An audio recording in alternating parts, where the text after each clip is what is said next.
A halin yanzu salon da Baba Ganduje ya dauko shine ya dinga dizga injiniya Rabiu Musa Kwankwaso kuma ya dinga bata NNPP rai shine fa ba mu sani ba. Ko sati ɗaya ba a yi ba da interview injiniya Rabiu Musa Kwankwaso, Baba Ganduje ya fito ya bada martani akan masarautun Kano. A inda yake cewa masarautun Kano suna nan daren da kau, kai maharin da za a haifo ma ya zo ya ture su ma ba za a haifo shi ba.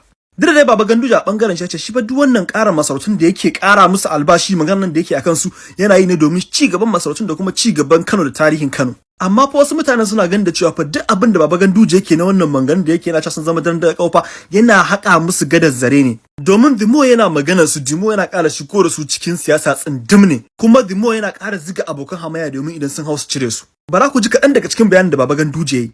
Ina tabbatar maku wannan masarautu dindindin sun zo da zama da dindinsu. Insha Allah ya yarda sai mahadi ka ture.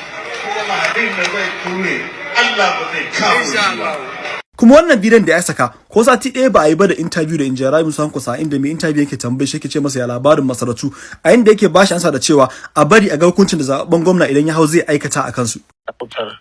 Yanzu an kasa ta kashi 5. Haka ne. An wannan sarakuna haka. To duk wannan da aka yi kaga dole sai an zo an yi nazari.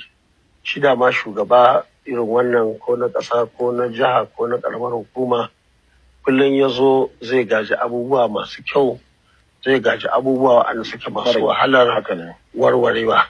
Amma mun tabbata. Shin me ra'ayinku dangane da wannan batu? Allah ya samu dace.